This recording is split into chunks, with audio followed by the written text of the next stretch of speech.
Hein. Mais la mémoire fait partie de tout la matière, l'esprit, et tout ce qui se passe est mémorisé quelque part. C'est ça le rôle du lymphocyte, c'est de mémoriser. Alors j'ai dû me tromper de terme. Le petit truc glouton là qui mange ce qui est pas gentil encore, là, voilà, le dessin animé. Le système immunitaire. Il existe d'ailleurs quelque part. Il y a des leucocytes, des macrophages aussi. Mais ça date, les macrophages, vous voulez dire? Oui. Oui. Mais on s'adapte, mais votre peau est pleine de staphylocoques, streptocoques et tout. Les microbes font partie de vous. C'est pas des étrangers. Sans microbes, vous mourrez. Ça fait partie de vos cellules, mais ça c'est difficile à... Non, mais c'est fou, hein. C'est le côté à quoi il sert, alors c'est ça que j'arrive pas à quoi il sert? À la vie. Alors la vie sert à quoi? Pourquoi Dieu a créé l'univers plutôt que rien du tout? Mais là, on est jusqu'à 3 h du matin et demain. On n'en finit plus. Vous voyez, comme les dogmes, c'est long à enlever la tête. À quoi? À quoi il sert le macrophage? Si du coup on vient en symbiose avec le petit là. C'est les éboueurs, oui. S'il me donne un coup de poing, je le ferai plus maintenant parce que je suis un peu plus sage qu'à 20 ans, mais tac, je réagis. Parce que ça ne me plaît pas. Parce qu'il ne fait pas partie de moi. Les macrophages, à l'extérieur, tout n'est pas... C'est pas le paradis, ni l'enfer. La vie, c'est un renouvellement permanent de toutes vos structures. Chacune de vos cellules se renouvelle en permanence. La chair des cellules, comme les microbes. C'est la base de la vie. C'est pour ça que je propose une autre façon de concevoir la vie. J'ai fait le dessin là, avec la petite rosace, 5 règnes. Le règne minéral, d'où on vient, hein, on a les mêmes atomes, d'accord? D'abord les microbes, les micro-organismes. Ça c'est moi qui le dis, hein, la vie est apparue d'abord par les bactéries. Les micro-organismes qu'on retrouve de partout, à l'intérieur même des cellules, qui décident de s'organiser ensemble, des colonies, puis des colonies plus structurées, des êtres comme les végétaux, les arbres, et puis des animaux, et puis les humains.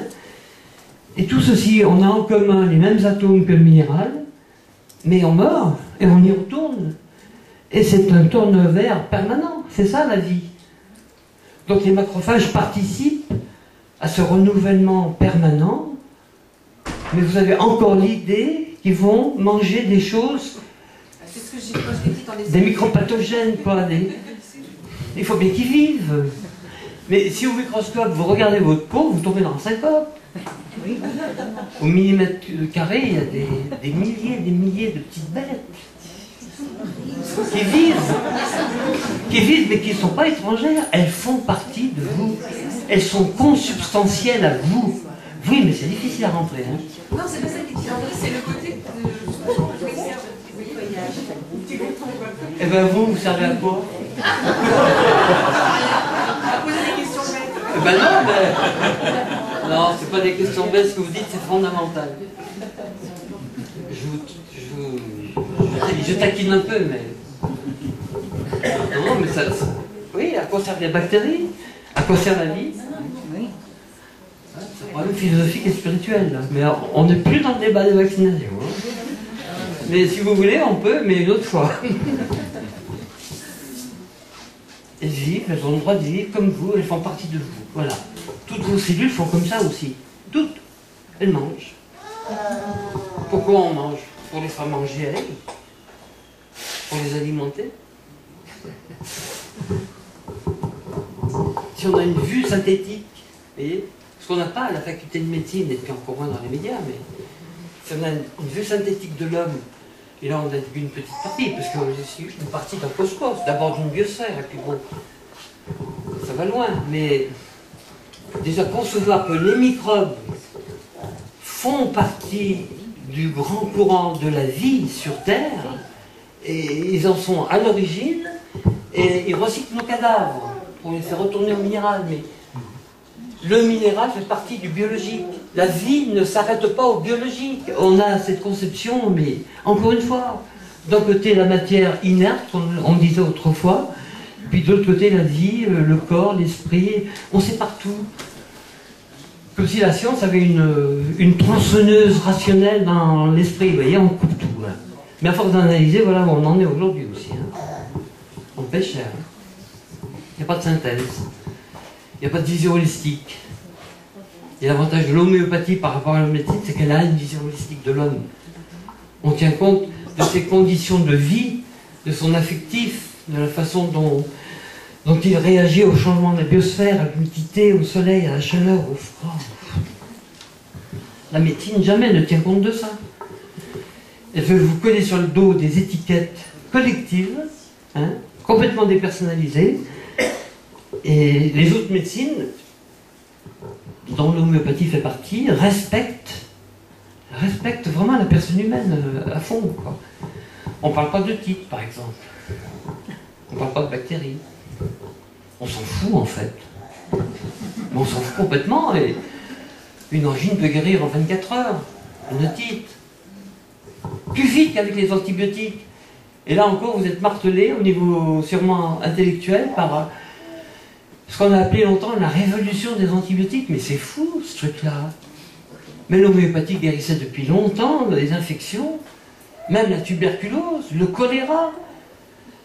Avec de l'homéopathie et plus vite. Et il n'y avait pas d'antibiotiques à l'époque.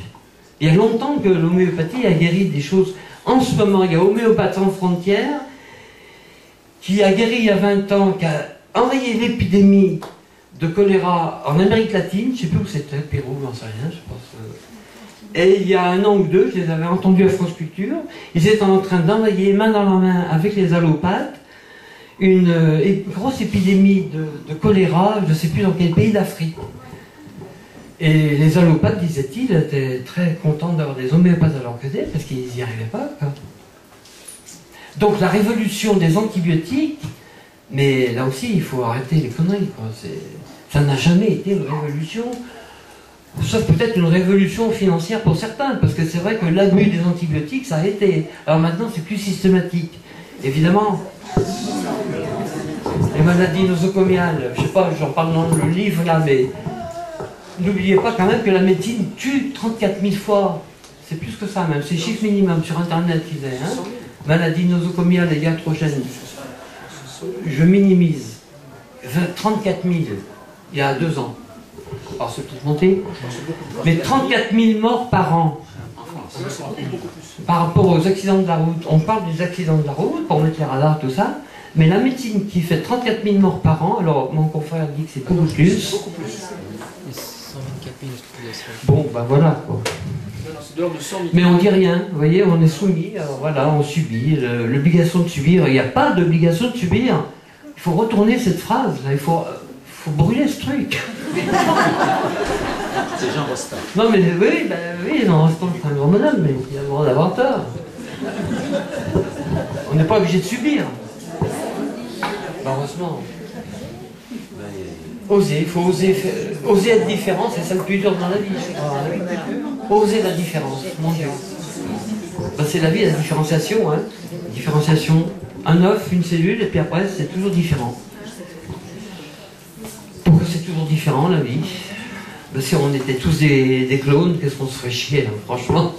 Si on se ressemblait tous, il n'y avait pas de différence, pas de... Alors on appelle ça la biodiversité. Et oui, la biodiversité, elle est partout. Hein. Elle est même affective, elle est mentale, elle est intellectuelle. Heureusement qu'on est différents. Je reviens juste sur les antibiotiques un peu parce que... Vous êtes un laboratoire. Bon alors, il y a l'homéopathie, ça, ok, qui pourrait soigner tuberculose. Ah ouais, c'est bien. S'il n'y a pas l'homéopathie à ce moment-là, est-ce que l'antibiotique, est-ce que vraiment il a servi à rien du tout? Ou est-ce qu'il a permis de prolonger quand même? Ou est-ce que vraiment... Ça dépend sur ce à court terme. Il y a tellement de facteurs. Écoutez, c'est venu après la guerre 40. Hein. La pénicilline et la pénistrepto, on mettait pour les tuberculeux.